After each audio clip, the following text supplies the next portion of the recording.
vocês no chat, tá bom? Eu vou apresentar um pouco o Instituto Lapidari para vocês, para quem não conhece. O Instituto Lapidari da FACE, ele fica em Balneário Camboriú. Nós estamos dentro de um complexo de educação nota máxima no MEC, que é a Uniavan. Nós somos especializados em cirurgia plástica e dermatologia.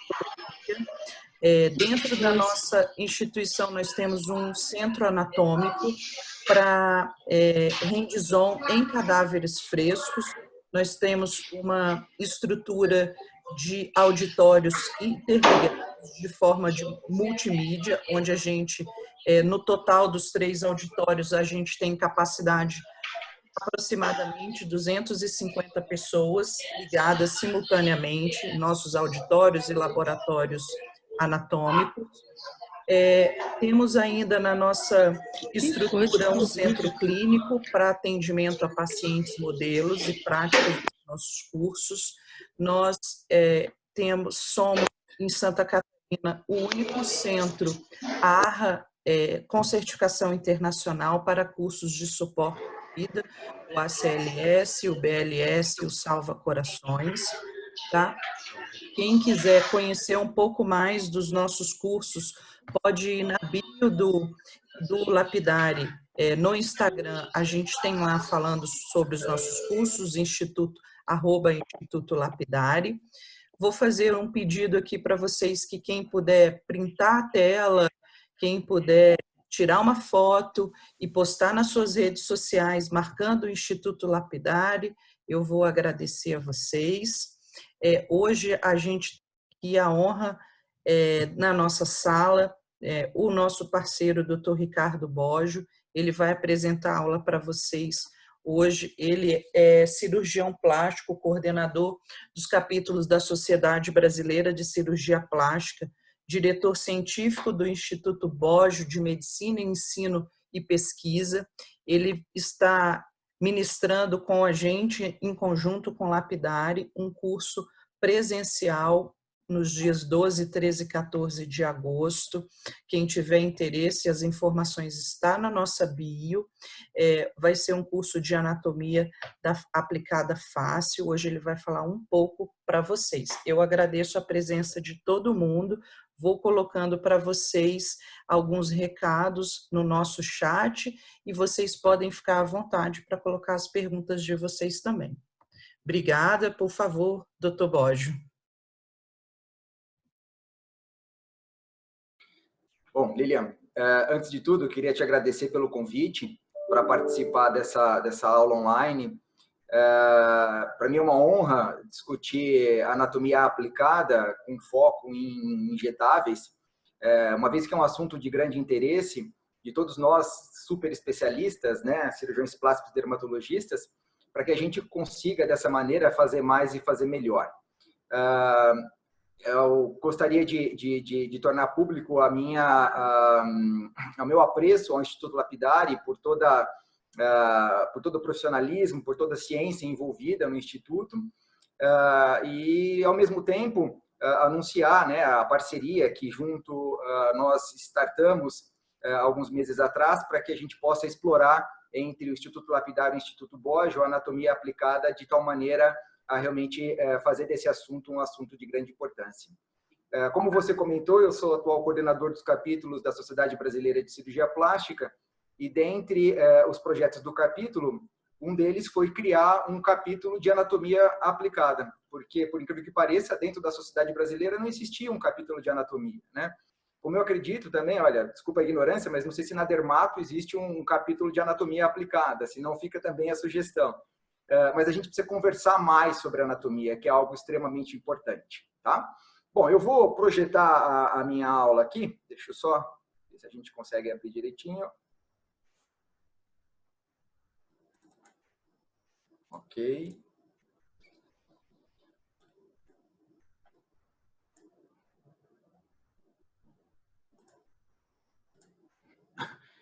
Bom, acho que agora todos veem, né? Bom, então a ideia é que a gente converse sobre a anatomia facial aplicada ao uso de preenchedores. Durante a aula, eu vou pedir mais uma vez a ajuda de vocês para ficarem todos com o microfone fechado. E ao final da aula, para que a gente consiga atender de uma maneira democrática todos que quiserem fazer as perguntas, daí a gente abre para as perguntas e, à medida que for possível, a gente vai esclarecendo todas elas para que a gente possa aproveitar ao máximo e trocar experiências à vontade. Só mais um detalhezinho antes de começar, é sensacional esse novo modelo, né? Esse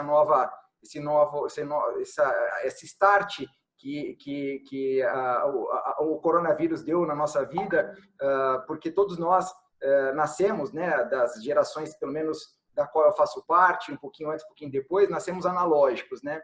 E hoje nós estamos nos tornando completamente tecnológicos, estamos fazendo um evento completamente online, com uma participação de um número grande de pessoas, jornadas estão sendo feitas online, congressos virtuais, então acho que a gente realmente está inaugurando uma nova fase, né? Então, bacana estar aqui com vocês para discutir anatomia nesse momento tão diferente que vivemos. Bom, anatomia é super interessante porque nós estudamos isso lá no primeiro ano da faculdade e até então a gente pensa da seguinte forma: anatomia eu acho que eu sei, porque eu estudei lá atrás, de vez em quando eu leio uma coisa ou outra, ou eu sou cirurgião e opero face, então eu conheço a anatomia da face. Mas é impressionante o tanto de recentes publicações que a gente encontra disponível para que a gente consiga, assim, consultar e incrementar mais ainda o nosso cabedal de informações sobre anatomia. A anatomia, impressionantemente, vem evoluindo nesses últimos anos. Existem relatos importantes a partir de 1800 e as coisas progressivamente vão sendo registradas, né? Se a gente pensar só na anatomia facial aplicada, nós temos, por exemplo, a descrição do Ruff em 1909, ou do SMAS em 76, do SUF em 95, até mesmo da gordura lateral profunda da bochecha em 2012, que foi ontem praticamente, né? Então, esse quadro que aqui vocês visualizam realmente me impressiona pela quantidade de informações e novas publicações, e publicações estas que nem todo mundo teve a chance de ler. Então, fica a sugestão e ao longo do nosso bate-papo eu vou, inclusive, sugerir algumas literaturas para que vocês possam incrementar a informação que aqui nós vamos compartilhar. Uma das coisas importantes na anatomia facial aplicada é a gente estratificar os planos que recobrem a face. Nós temos áreas bem específicas, por exemplo, na região do scalp, nós temos planos distintos, como pele, tecido conectivo, o sistema aponeurótico, um tecido areolar frouxo, periósteo e osso. A têmpora é uma região muito falada hoje, em função de receios que os injetores têm no tratamento dessa área, e o completo domínio da anatomia da têmpora é fundamental. A têmpora, ela tem 10 camadas, a começar pela pele, seguido de um subcutâneo superficial, de uma fáscia temporal superficial, de um tecido areolar frouxo, depois segue a camada superficial da fáscia temporal profunda, o subcutâneo profundo, que fica entre a camada superficial e profunda da têmpora, o músculo temporal propriamente dito, periósteo e osso. Esse desenho anatômico ele é fundamental quando a gente pensa em introduzir uma agulha ou uma cânula nesses planos. No terço médio, nós temos como planos pele, subcutâneo, SMAS, um subcutâneo profundo associado a um tecido conectivo areolar frouxo, periósteo e osso. Então, estas são algumas das camadas que compõem pontos específicos da nossa face, ponto estes de grande importância quando o assunto é o uso de injetáveis. Vou dissecar um pouquinho a face com vocês. Vamos começar de fora para dentro. Normalmente, os sinais de envelhecimento que acabam levando os pacientes ao nosso consultório estão na pele, porque é o que o paciente enxerga. Só que o paciente não sabe que embaixo da pele existem outras camadas, como nós acabamos de ver. Então, às vezes, uma mancha, uma ruga, um sulco, é o motivo que traz o paciente ao nosso consultório. É importante estratificar essa pele, sim, em epiderme, derme, a epiderme nas suas subcamadas, camada basal, camada espinhosa, granulosa, e assim vai, córnea, a derme na derme papilar e reticular, entender qual é a inter-relação dessas duas camadas e das subcamadas, a presença de células como os melanócitos, células de Langerhans, Merkel. Nós precisamos ter esse pleno domínio da histologia cutânea para que a hora que o paciente chegar com as queixas, eu consiga, de maneira microscópica, fazer a leitura de cada alteração celular e tecidual, para daí sim fazer um diagnóstico assertivo e, consequentemente, propor para essa paciente, ao final da consulta, um plano totalmente customizado às necessidades dessa paciente. Então, a pele é a nossa primeira camada, a camada que traz o paciente aos nossos consultórios, e o diagnóstico microscópico é fundamental para que a gente tenha êxito e excelência nos nossos tratamentos. Removendo a pele, a gente chega no tecido celular subcutâneo, que é o tecido superficial de gordura. Esse tecido é um tecido extremamente nobre e que nos últimos anos vem sendo explorado de uma maneira muito intensa. E foram várias as publicações recentes que acabaram culminando em informações fundamentais para nós injetores. Inclusive publicações recentes que se complementam e algumas até que se contradizem. Quando a gente pensa nos compartimentos de gordura, existem compartimentos mais clássicos, quando o assunto é o uso de injetáveis, e nós temos alguns aqui demonstrados, como os compartimentos da fronte, o compartimento da têmpora, os compartimentos da região órbito-palpebral, os compartimentos do terço médio, periorais e de todo o terço inferior. Além de eu dominar e entender onde esses compartimentos estão, como eles são formados e com quem eles se intercomunicam, eu preciso também dominar os compartimentos profundos, que estão posicionados logo abaixo destes superficiais. E esses compartimentos também são alvos dos nossos injetáveis. Então, o pleno domínio dessa anatomia é mandatória para um injetor esse, com compromisso com a excelência e respeito ao paciente no que se refere não só à produção de resultados, mas também para minimizar potenciais efeitos adversos. Além desses compartimentos de gordura, é fundamental que nós saibamos onde os septos se posicionam, onde os ligamentos se encontram, quais são as relações entre septos e ligamentos e como estes septos e ligamentos conversam com os compartimentos de gordura. Não é incomum o fato de, ao tratarmos um compartimento em especial, nós aproveitarmos uma porta de entrada e, a partir deste, tratar outros 2 ou 3 compartimentos. E se eu não tiver o conhecimento da anatomia aplicada, talvez eu não tenha essa capacidade de logística, de otimização do tratamento, e eu posso também me inibir na transição de um compartimento para o outro ao encontrar um septo ou um ligamento de maior resistência e, consequentemente, produzir resultados insuficientes ou até mesmo resultados que levem a efeitos adversos que depois nós vamos tentar corrigir. Caminhando um pouquinho mais, depois de remover pele e tecido celular subcutâneo, tecido esse de gordura superficial, nós chegamos numa camada extremamente importante, a face, que é o sistema músculo-aponeurótico. Esse sistema, ele intercomunica os terços da face e nós temos algumas áreas específicas. No terço superior, nós temos a começar lá do crânio a aponeurose epicrânica. A aponeurose epicrânica, à medida que ela migra no sentido de cranial para caudal, ela se transforma na têmpora, na face temporal superficial. A face temporal superficial, à medida que desce, ela se continua como o SMAS propriamente dito. E o SMAS, por sua vez, à medida que migra no sentido caudal, encontra e se transforma no platisma. Então, nós temos uma comunicação das 3 porções faciais, terço superior, médio e inferior, por um sistema músculo-aponeurótico muito bem conhecido e muito bem estabelecido por aqueles que o exploraram, anatomistas de grande renome e de grande importância. Essa imagem é uma imagem bastante interessante.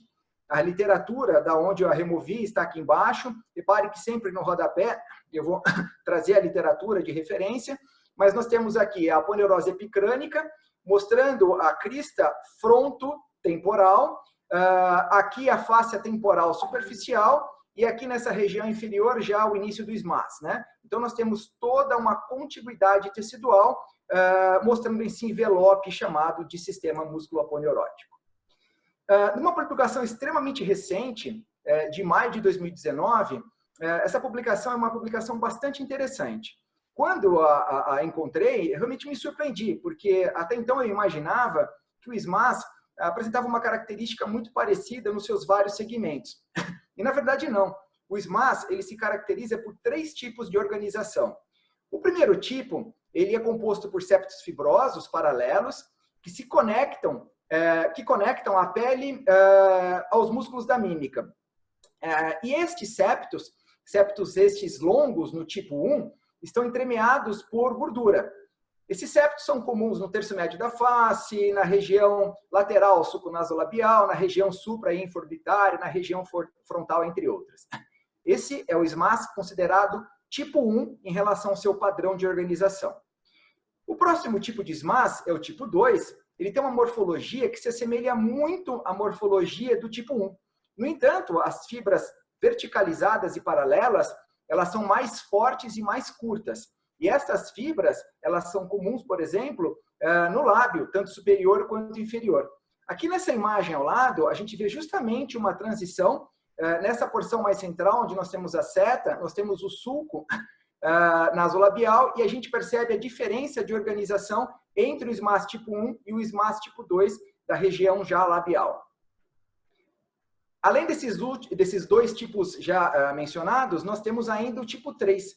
O tipo 3 ele é considerado um tecido conectivo solto, uma vez que ele é composto por septos delicados e praticamente não tem a presença de tecido gorduroso.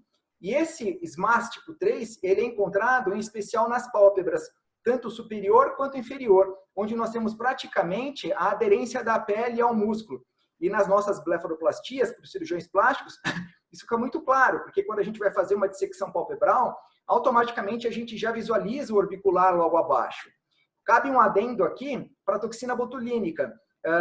Quando eu faço a aplicação da toxina botulínica, eu tenho que saber exatamente não só a posição do músculo, mas o plano em que o músculo se posiciona. Porque dessa maneira eu vou conseguir posicionar o bisel da minha agulha exatamente no ventre do músculo. Quando eu aprendi a fazer toxina botulínica, há mais de 20 anos atrás, a ideia era encosta no osso, volta um pouquinho e injeta. Com toda certeza, nessa técnica rudimentar lá atrás aprendida, a gente passava o músculo orbicular e injetava abaixo dele. E o bloqueio, com toda certeza, era bem pobre frente ao que a gente consegue produzir hoje. Então, entender essa organização anatômica é extremamente fundamental para os injetores. Injetores não só de ácido hialurônico, mas injetores de bioestimulador, de toxina botulínica, entre outros produtos disponíveis no mercado. Essa imagem também é uma imagem bastante interessante. Essa imagem mostra uma linha vertical que vem desde a região frontal, passa pela região periorbital lateral e migra até o contorno mandibular. Dissecando um pouquinho mais essa imagem, a gente consegue identificar estruturas de grande importância, que formam um sistema de ligamentos retentores. Esses ligamentos conectam a derme ao esqueleto facial, promovem a sustentação e estruturação dos tecidos moles da face, uma vez que atravessa todas as camadas da face. E em cada segmento, ele apresenta essa linha de ligamentos retentores, apresentam morfologicamente diferentes. Por exemplo, nós temos aqui os septos, como o septo temporal superior e o septo temporal inferior. Nós temos também os ligamentos considerados ligamentos de adesão, como o temporal e o espessamento lateral da órbita. E nós temos ligamentos verdadeiros, como o ligamento zigomático, o ligamento mandibular, e aqui nessa publicação do Mendelssohn, os ligamentos massetéricos foram considerados como ligamentos verdadeiros. Porém, ligamentos verdadeiros são aqueles que ligam a pele ao osso. E nos ligamentos massetéricos, nós temos a pele ligada ao sistema músculo-aponeurótico e a aponeurose da região pré-massetérica, por exemplo, sem comunicação com o osso. Então, esse nome verdadeiro para os massetéricos é um pouco interrogado. Essa imagem também do Mendelssohn é uma imagem relativamente antiga, uma vez que nós estamos falando de 2008, e anatomia, com o padrão de publicação que nós temos hoje visto, de 10 anos para trás já está ficando realmente obsoleta, porque são inúmeras as publicações recentes, por incrível que pareça.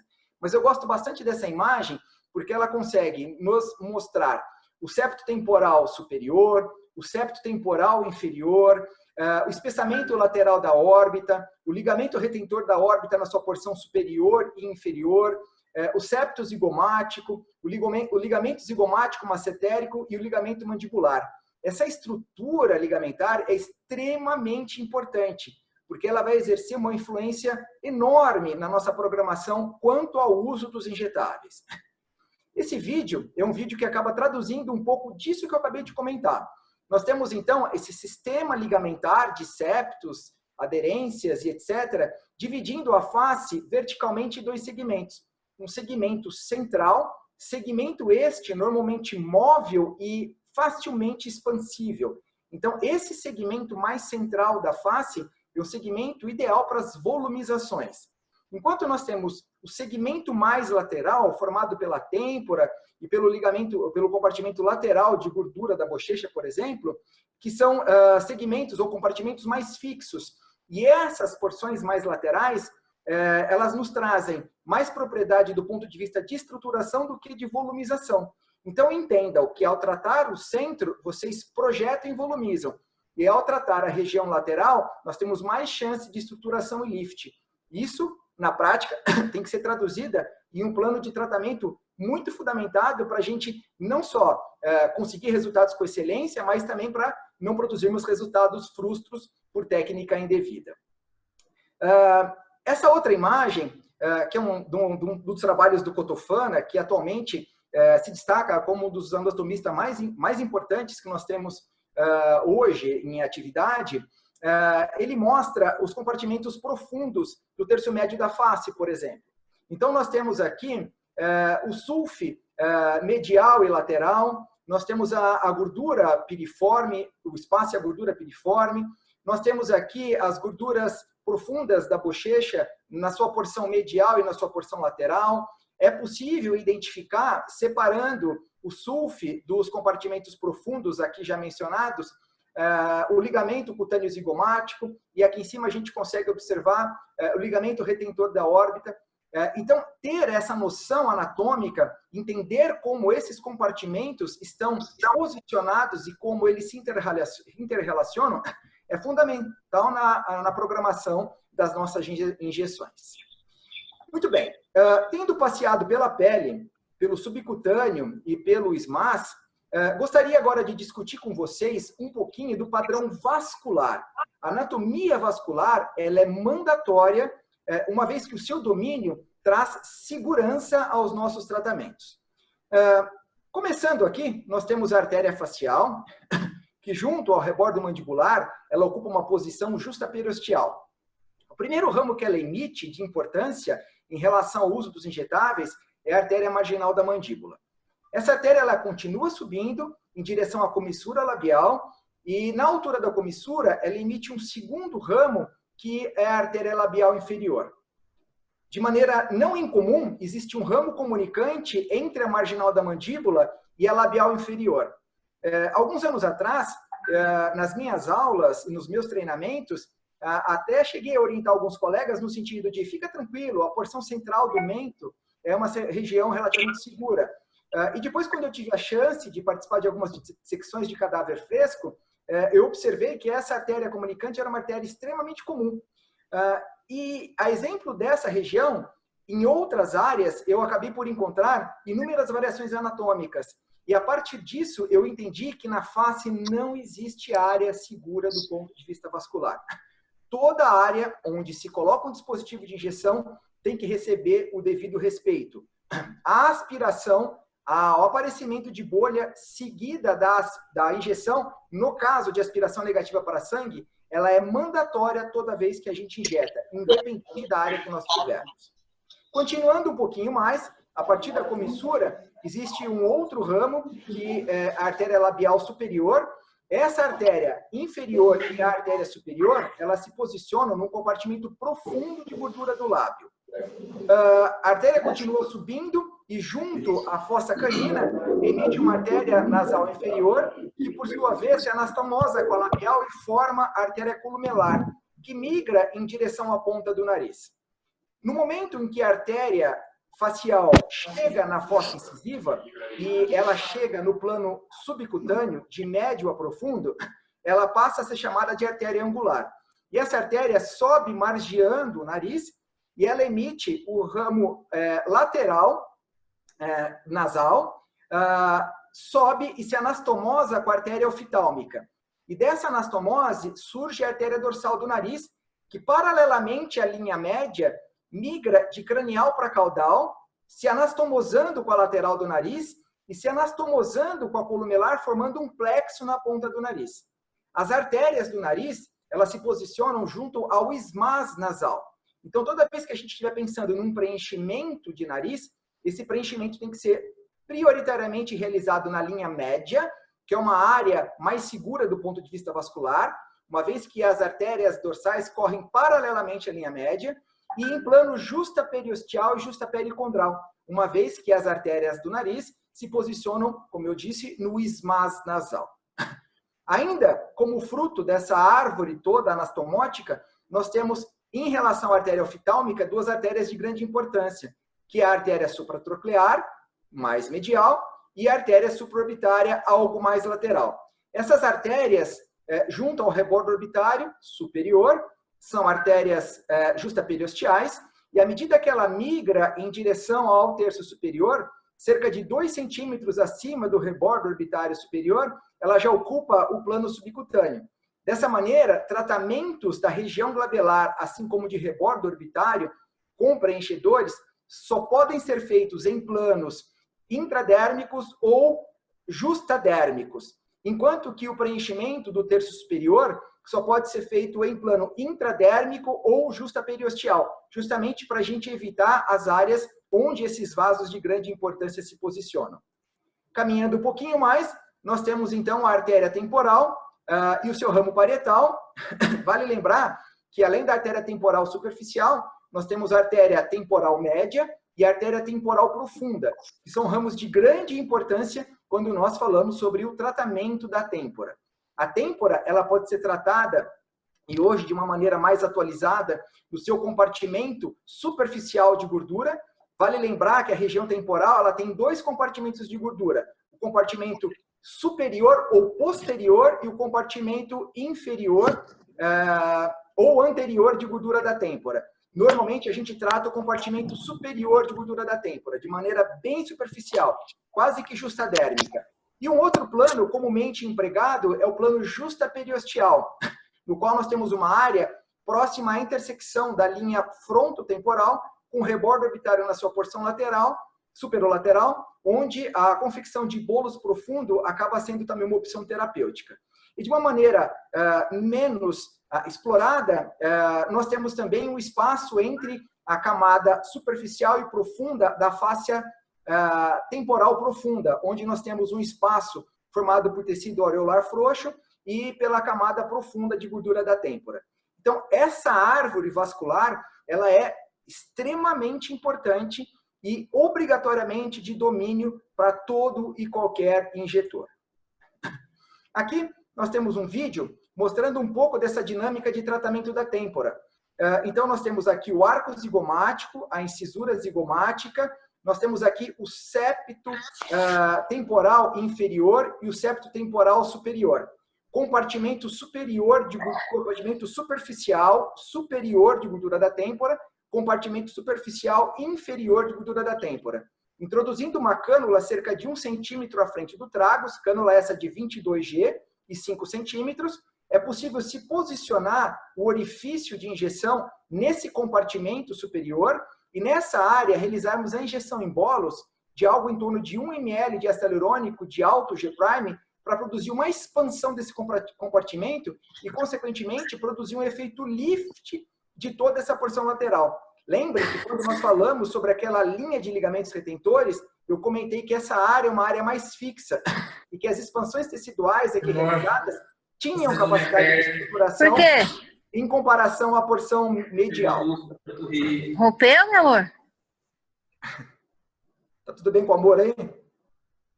Continuando um pouquinho mais, depois de termos tratado a têmpora, nós podemos tratar o arco zigomático propriamente dito. É muito importante identificar o arco zigomático, então a palpação do seu limite superior, a palpação do seu limite inferior, a palpação da fissura ou incisura zigomática, e dessa forma eu posso agora, com a agulha, que é o meu dispositivo de injeção de escolha no tratamento dessa área, fazer a injeção também de um produto de alto G-prime em bolos, em plano justaperiosteal, para eu produzir a expansão desse segmento lateral, agora nessa transição entre têmpora e terço médio, para que eu consiga potencializar o lift produzido pelo tratamento da têmpora. Geralmente, esses bolos da ordem de 0,1 ml são suficientes para a gente produzir uma boa expansão. Caminhando medialmente, após tratar o arco zigomático ou o corpo do zigoma propriamente dito, nós vamos trabalhar a proeminência zigomática. E para isso, a gente pode fazer um ponto na área de maior protrusão, principalmente no caso das mulheres, para valorização dessa área. Um volume em torno de 0,2 ou 0,3, dependendo da necessidade da face, de um produto também de alto G-prime é o suficiente para produzir um bom resultado. E aqui nós estamos tratando a região malar propriamente dita. É importante lembrarmos que existe um forame de grande importância, que é o forame infraorbitário, onde nós temos um feixe vasculonervoso. Então, esse forame é facilmente palpável.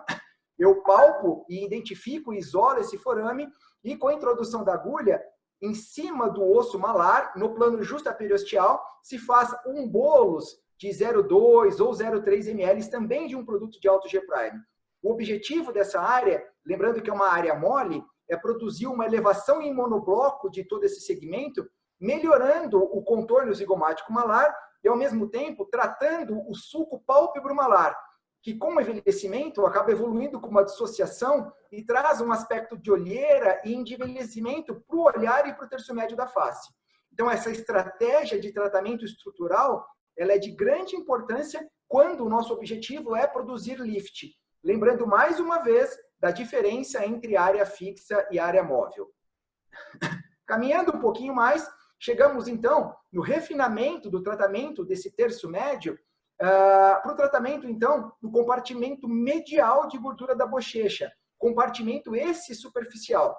Com cânula, normalmente, eu gosto de fazer a introdução num plano que eu me sinto seguro do ponto de vista de acomodação do gel de introdução, ou seja, na dependência da espessura cutânea, da quantidade de subcutâneo que essa região apresenta, eu defino o plano de tratamento e defino também a reologia do gel aqui empregado.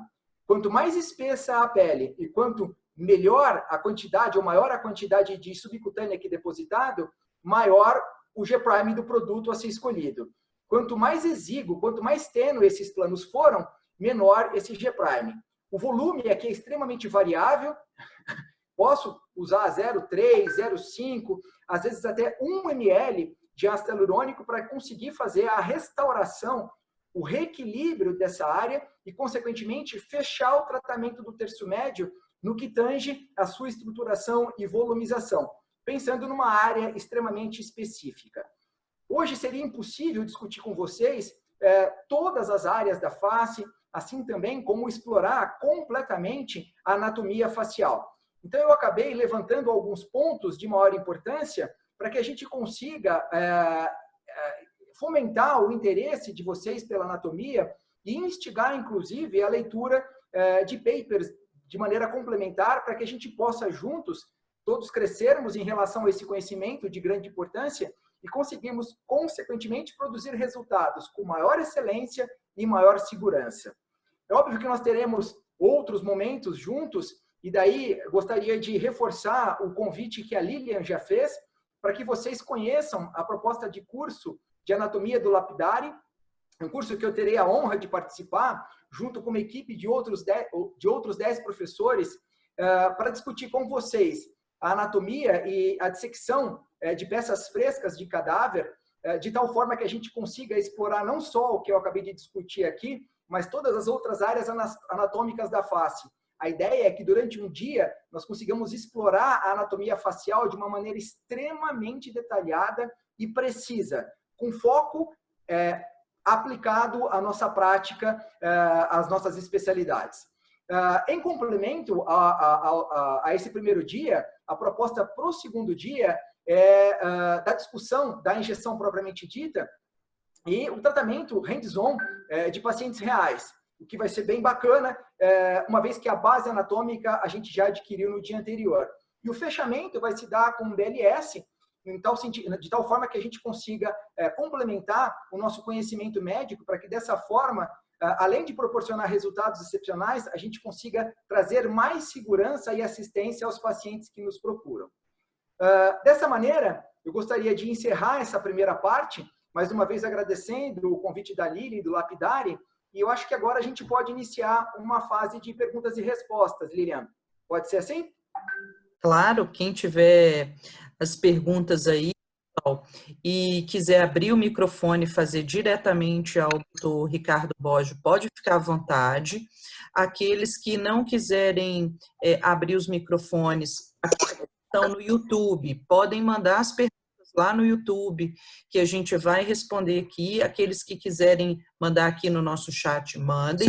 E para quem está aí na sala assistindo agora, a gente demorou um pouquinho a nossa transmissão lá, mas enquanto vocês bolam a pergunta de vocês, eu vou colocar para vocês aqui um presente nosso para vocês, tá? A gente vai dar um voucher para aqueles que quiserem fazer o curso. Nós vamos dar um voucher, eu vou deixar aí para vocês fotografarem e vamos às perguntas.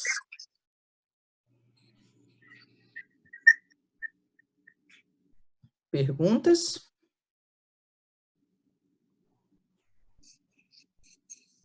Então, eu vou perguntar aqui, doutor Ricardo, o Elson Adorno, ele perguntou, em relação ao preenchimento temporal superior, ideal fazer um bolus único ou fazer vários pontos, assim como na região zigomático-malar? Lilian, cortou um pouquinho, porque entrou uma voz de bolos ou... Bolos, podemos fazer vários pontos, assim como na região zigomático-malar. Tá. Nessa região, nós temos uma riqueza de tecido conectivo. E dessa forma, essa riqueza mantém estrutura para a região temporal. Se nós, ao invés de optarmos por um bolus, optarmos por múltiplos bolos, para tanto nós vamos ter que fazer um FANE, ou seja, uma injeção em leque. E toda vez que eu retirar e reintroduzir a cânula, eu posso acabar por romper essa riqueza conjuntiva e eu perco a capacidade de sustentação, a capacidade de lift dessa área. Então, a sugestão para as técnicas mais recentemente descritas é a confecção em bolos único e o volume varia entre 0,7 e 1 ml de um ácido hialurônico de alto G-prime. Ótimo, acho que era isso. Quem tem mais pergunta, pessoal, quem quer mandar aqui no... Isso, nomás. Ou abrir o microfone para fazer a pergunta. Então, se não estamos falando... Quem não estiver perguntando, gente, por favor, feche o microfone de vocês para não interferir aqui na nossa aula. Se ninguém quer perguntar aqui, tem uma pergunta... Correia, ela está no YouTube, ela fala o seguinte, doutor Boggio, tenho ensino de fazer nariz e têmporas. Isso vai me ajudar? Vamos lá, eu não consegui te ouvir de novo. Falou de nariz e têmpora? Vamos de novo. A Renata Correia, ela está no YouTube, tá? Ela falou o seguinte, eu tenho segurança em fazer nariz e têmporas. O curso vai me ajudar? Ah, sim. Ela tem segurança ou não tem? Não tem. Tenho insegurança, tenho insegurança. Tá, é que tem uma voz de fundo aí, tá me Sim, está atrapalhando um pouco. É o seguinte, o nariz é uma das regiões mais nobres da face quando o assunto é o uso de injetáveis. Eu acho que a face, como eu comentei, não tem área segura, né? Devido à riqueza vascular e às variações anatômicas, nós sempre precisamos introduzir os nossos dispositivos pensando que ali embaixo nós vamos encontrar alguma região de risco. Agora, tem áreas especificamente mais complexas, como, por exemplo, o nariz, a pálpebra, que é uma região que as pessoas minimizam, mas entendo eu ser uma região também de alta complexidade, lábios e têmpora. A ideia, eu acho que para um injetor que não tem o domínio dessas áreas, é começar pelo domínio anatômico. E, sem sombra de dúvida, explorar a têmpora e o nariz é um dos objetivos de qualquer curso de anatomia. Nós vamos passear pelas áreas mais comuns, pelas áreas mais tratadas, sem sombra de dúvida, mas é importante que a gente também explore essas áreas mais específicas e de maior complexidade. Com toda certeza isso será abordado.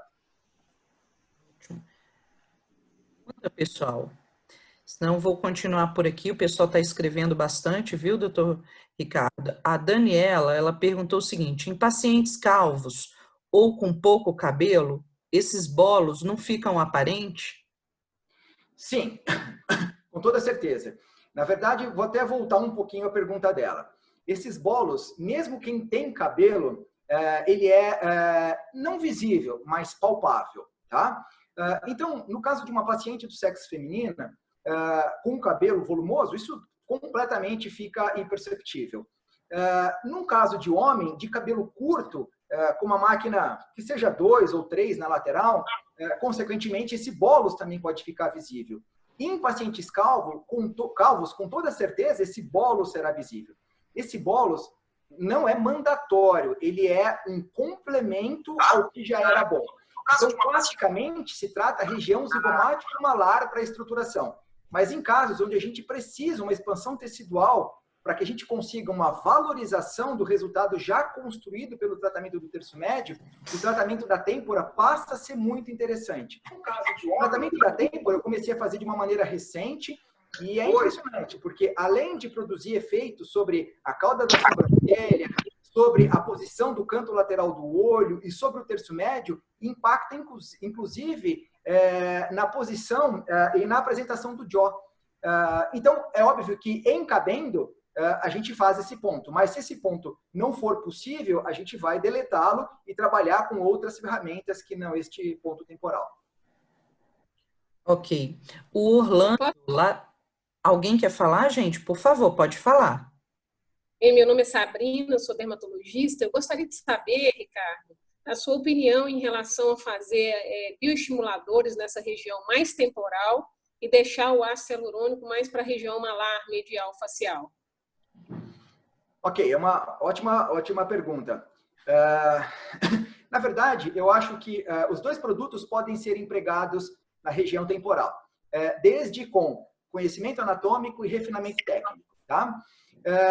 Esse tratamento em bolos da têmpora com ácido hialurônico é um tratamento bastante interessante. Porém, naquela têmpora extremamente vazia, onde além do lift eu preciso de uma volumização, esse tratamento em bolos não é suficiente. Então, o que habitualmente eu faço com o ácido hialurônico é uma porta de entrada no rebordo orbitário, na sua transição látero-inferior, e com uma cânula eu faço um preenchimento transversal na têmpora, de tal maneira a eu ter mais segurança em relação à artéria temporal superficial. Então, eu preencho o compartimento superficial de gordura da têmpora com o ácido hialurônico perpendicularmente à artéria temporal. E por que isso? Porque se eu fizer a introdução da cânula neste sentido, devido à tortuosidade da artéria, eu posso trombar numa curvinha dela e dissecá-la e canulá-la longitudinalmente. Agora, no sentido transversal, eu tenho menos chance disso acontecer. Então, isso vale para o ácido hialurônico e também vale para a bioestimulação da têmpora. Para a bioestimulação da têmpora, eu gosto muito da aplicação da hidroxiapatita de cálcio, diluída na diluição para face, e a gente faz a mesma técnica do ácido hialurônico, colocando num plano bem justadérmico, que é o plano ideal para a aplicação da hidroxiapatita. O ácido polialilático também poderia ser aplicado.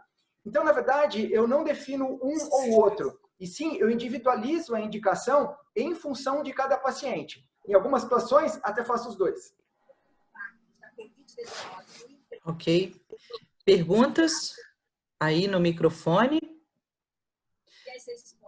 Vamos lá, então. Quem não tiver pergunta, gente, por favor, feche o microfone de vocês. A gente está fazendo um malabarismo aqui para poder ouvir. E a gente agradece a gentileza aí de vocês. Tem uma pergunta aqui, doutor Ricardo, do Orlando Neto, do YouTube, tá? Ele está lá no YouTube. Ele pergunta o seguinte: quais cuidados pós-procedimento da sua rotina? Tá. Eu acho que nós estamos... Agora eu consegui entrar no chat aqui e estou conseguindo ler algumas perguntas também. Ah, ótimo, ok. Eu vi essa pergunta e vi logo abaixo uma pergunta da Gabriela. Então, eu vou aproveitar e responder essas duas perguntas. Bom, em relação aos injetáveis, pensando especificamente no ácido hialurônico, a orientação que eu passo para o paciente e que eu acho que é mandatória é que o paciente não precisa fazer nada. Por quê? Porque o paciente tem a mania de colocar a mão na área tratada. E a uniformização do produto, a segurança durante a aplicação e entendimento do plano, tudo isso é de nossa responsabilidade. O paciente não tem que ajustar o produto em casa. Então, a primeira orientação é não manipule as áreas tratadas. Como eu faço várias portas de entrada, para a cânula em especial, a agulha também, sem sombra de dúvida, só que são portas de entradas mais filiformes, eu peço para a paciente não utilizar na primeira hora que segue o tratamento qualquer produto não estéreo. Então, ela evitar maquiagem, cremes, protetor solar nessa hora que segue o tratamento. Peço também para a paciente, na primeira noite, tentar dormir de barriguinha para cima. Se virar, ok, mas o ideal é que ela pelo menos tente dormir de barriga para cima e se tiver a consciência durante a noite, porque acordou, se ajuste novamente. Não peço para usar colares cervicais ou travesseiros para blindar ao lado. Então, são esses os cuidados. E, é claro, evitar a exposição solar. Algumas pacientes, dependendo da área tratada, pode ter um pouco de desconforto, um pouquinho de dor, principalmente quando a gente trata aumento. Então, o uso de analgésicos pode ser uma opção também. Tá? Essas são as orientações de uma maneira bastante objetiva. A pergunta da Gabriela, que veio abaixo, ela disse que perdeu um pouquinho a história da glabela em relação aos planos, né? Então, eu comentei que a artéria supratropeária e supraorbitária, elas são, junto ao rebordo ósseo superior, justaperiosteais. E cerca de 2 centímetros acima do rebordo ósseo, essas artérias já estão posicionadas no subcutâneo. Então, toda vez que eu estiver tratando glabela e órbita, eu devo fazer esse tratamento de maneira intradérmica ou em plano justadérmico. E quando eu estiver na região frontal, esse tratamento ele tem que ser feito intradérmico ou em plano justaperiosteal, justamente para a gente fugir do trajeto e do plano dos vasos.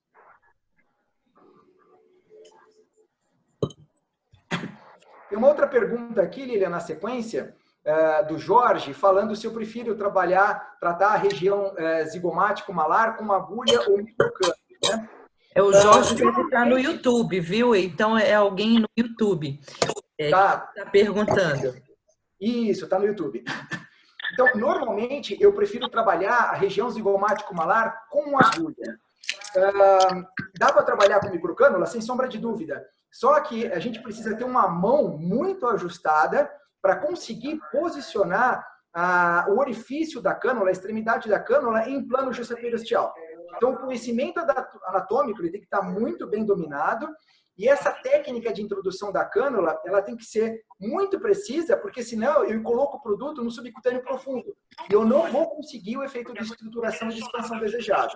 Então, a agulha é o meu dispositivo preferencial no tratamento dessa região, porque eu acho que a gente consegue, de uma maneira bastante parcimoniosa e com a segurança da aspiração, produzir resultados mais eficientes do que a cânula nessa área, principalmente para aqueles que não têm pleno domínio da técnica com a microcânula. Ótimo. Perguntas, pessoal? Quem quiser abrir o microfone, pergunta aí, por favor. Quem puder fechar o microfone, a gente agradece. Eu acho que tem... Não sei se o doutor já respondeu essa da Cristiane. Qual que é a técnica que o doutor usa para preencher o SNG? SN, suco nasogeniano, é isso? Será que Isso. Acho que sim, ela colocou só as letras, mas acredito que sim. O nasogeniano, ou suco nasolabial, como é mais aceita na norma anatômica, é um suco que determina a transição entre o terço médio e a região labial superior. Esse suco ele tem uma porção mais fixa, referente à fossa canina, e uma porção inferior que se alonga em direção à comissura, que é uma porção mais móvel. Os planos seguros para essa área, no meu entendimento, são 3. Primeiro plano, na área mais fixa, junto à fossa incisiva, é o plano justaperiosteal. Então, com uma agulha, nós transfixamos pele, subcutâneo, até encostar no periósteo. E lá no periósteo, após a aspiração negativa, a gente faz, então, a injeção de um bolus de mais ou menos 0,3 de um ácido hialurônico de alto G'. Então, este plano para a fossa canina é um plano bastante interessante. Ao longo da porção mais móvel, 2 planos podem ser utilizados. O primeiro deles é o preenchimento ao longo do sulco em plano justadérmico com cânula e com produto de G' intermediário, ou o plano intradérmico, daí obrigatoriamente com agulha, de caudal para cranial, de tal maneira a fazer a migração da agulha como se a gente estivesse fazendo a injeção de um anestésico local e a gente consegue, assim, minimizar a importância desse sulco. Então, na dependência da qualidade do sulco, opta-se por 1, 2 ou 3 planos de injeção com produtos diferentes para que a gente consiga, então, um resultado bastante apropriado. Ótimo. Aqui no nosso chat a gente finalizou as perguntas. Quem estava no YouTube também, eu estou olhando aqui, muita gente perguntando sobre o curso, viu, Dr. Boggio? Então, a gente deixou no link aí para vocês o link de inscrição do curso do Dr. Boggio presencial no Instituto Lapidari, e vocês também que quiserem tirar uma foto aqui do cheque bônus para vocês, todos vocês vão ser presenteados com esse cheque bônus na inscrição do curso presencial. Muitos parabéns aqui, sensacional a aula, só parabéns para o Dr. Boggio. Tem mais uma outra pergunta aqui do Orlando. Vamos ver, como que o senhor lida com a hialuronicidade? Hialuronidade, eu estou aprendendo ainda, sou estudante. E até que período pós-procedimento você costuma usar quando necessário? Muito bom. Bom, a hialuronidase abre um capítulo à parte, né? Alguns pontos precisam ser levantados aqui. Todo injetor de ácido hialurônico, antes de comprar a sua primeira caixa de ácido hialurônico, tem que comprar a hialuronidase. Existem hoje 2 opções no país, uma opção manipulada e uma opção já comercialmente estabelecida. Normalmente, a hialuronidase que a gente encontra aqui no mercado tem uma concentração em torno de 1.500 a 2.000 UTRs. Essa hialuronidase ela pode ser diluída para diluentes variáveis de acordo com o fabricante, mas normalmente a gente fica com 400 unidades por ml na diluição convencional. Em havendo qualquer complicação com o ácido hialurônico e que indique, assim, a remoção deste produto, a hialuronidase pode ser empregada. O que se considera na literatura é que 0,01 dessa diluição consiga dissolver, tenha, na verdade, 5 unidades, cada 0,01 tem 5 unidades, 5 TRs de hialuronidase e consegue dissolver cerca de 0,1 ml de um ácido hialurônico de alto G'. Então, se eu tiver nódulos específicos em áreas tratadas, é só fazer essa continha e colocar a hialuronidase, então, no interior do nódulo, com uma massagem subsequente, e imediatamente a gente resolve isso. Normalmente, os nódulos, eles devem ser tratados de maneira mais tardia, depois que eu tentei outras técnicas, como massagens locais, uso de tecnologia para a dissolução desse nódulo. Agora, tem aquela situação onde nós temos a emergência devido à compressão ou embolização vascular. Nessa hora, eu preciso, além de condutas gerais, ter a hialuronidase à minha disposição, e o que a boa prática manda é não injetar com agulha, mas sim com cânula, e lavar a área comprometida. Lavar a área da injeção e todo o leito vascular que foi comprometido. E massagem vigorosa subsequente, para que a gente consiga fazer o deslocamento da hialuronidase do ambiente extravascular para o intravascular. Então, eu posso usar de maneira imediata, nas emergências vasculares, e também de maneira tardia no tratamento de nódulos ou irregularidades. Ok, acho que a gente vai para a última pergunta aqui, doutor Ricardo, da Paula Matos. Ela pergunta o seguinte: qual a técnica o doutor usa para preencher o sulco nasopalpebral? Ótimo. Deve ter alguns mineiros no grupo aí, né? Então, fazendo uma brincadeira, eu vou dar a resposta igual mineirinho. Vou começar comendo pelas bordas, tá?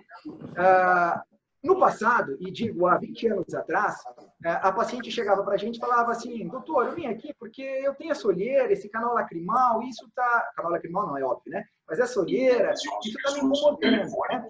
E nós, de maneira inadvertida, víamos com um produto de má qualidade e produzimos uma retroinjeção nessa área. Tudo errado, né? Hoje, é sabido que o tratamento do sulco nasojugal, ou do canal lacrimal, ou do tear trough, como queiram, ele deve começar pelo tratamento da região zigomático-malar, pelo tratamento do terço médio, com a visita ao terço superior e tratamento, se necessário, da fronte e da têmpora, assim como também de toda a região orbitária lateral, para depois a pálpebra ser objetivamente tratada.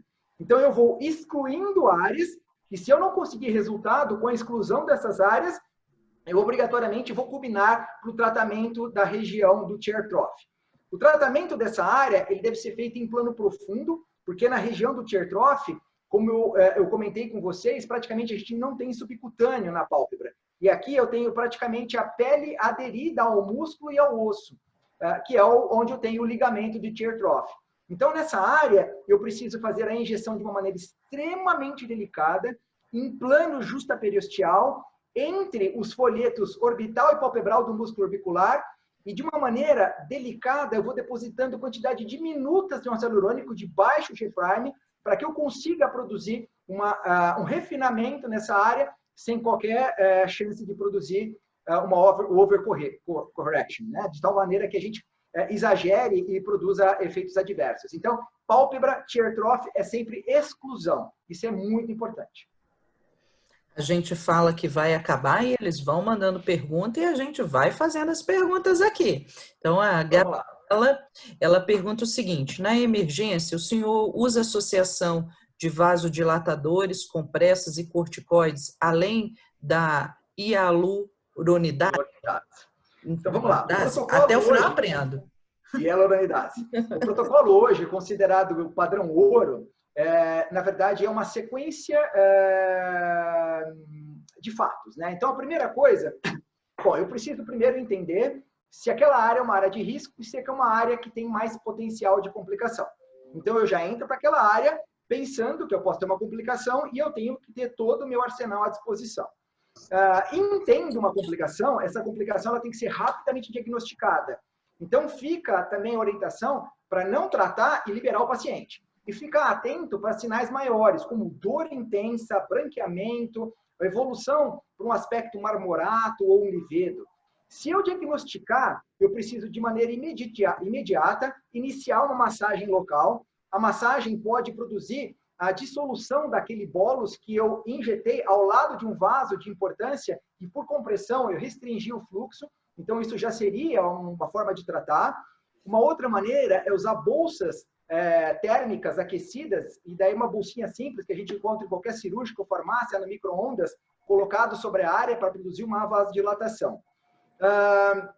Se preconiza também o uso do AS, 300 miligramas, aplicado de maneira imediata, e também o uso do Viagra, 50 miligramas, também aplicado de maneira imediata. E na sequência, o uso da hialuronidase, de tal forma a lavar aquela área, para que a gente consiga, então, a dissolução daquele êmbolo ou daquele nódulo que está gerando compressão, para que a gente tenha a revascularização. Eu devo observar essa paciente de hora em hora, até o período de 4 horas. Se eu não conseguir a reversão do quadro nessas 4 horas, eu tenho que transferir essa paciente para o ambiente hospitalar, e daí, junto com a neuroradiologia, ou melhor dizendo, com a oftalmo, neuroradiologia, ou todas as outras especialidades que forem necessárias, tentar fazer um mapeamento adequado desse vaso comprometido e até, quem sabe, a cateterização e a injeção intravascular da hialuronidase. Mas esse protocolo, massagem, calor, AS, Viagra e hialuronidase, ele precisa ser seguido. Ótimo, então eu acho que nós finalizamos as perguntas aqui do YouTube. A gente tem milhões de elogios aqui para o Dr. Borgio, parabéns, excelente, muito boa aula, todo mundo maravilhado aí com a aula do doutor. Obrigada, doutor Boggio, pela sua presença, obrigada aqui pela parceria com o Instituto Lapidari, obrigado a todos os presentes aqui na nossa sala.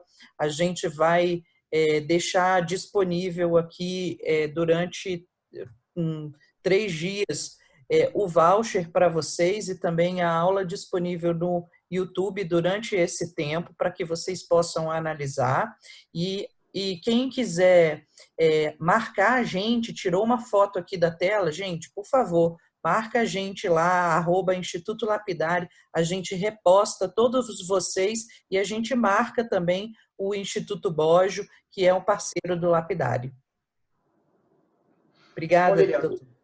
Eu queria, mais uma vez, agradecer o convite de vocês e a oportunidade da gente evoluir com essa parceria, que é uma parceria que aos meus olhos tem um potencial muito grande, muito produtiva, porque eu acho que a associação entre o conhecimento clínico e o conhecimento anatômico é mandatória para superespecialistas como nós somos, né? Nós vivemos um momento difícil da história, onde muitas são as invasões, e para que a gente consiga se posicionar na excelência, nós precisamos juntos fazer mais e fazer melhor. Então, em grupo, em reuniões como essas, em outras oportunidades, a troca de experiências, sem sombra de dúvida, passa a ser mandatória para que todos nós possamos entregar resultados realmente incríveis para os nossos pacientes e com toda a segurança que se espera de grandes especialistas como cirurgiões plásticos e dermatologistas. Obrigada, gente. Boa noite. Boa noite, obrigado e até mais.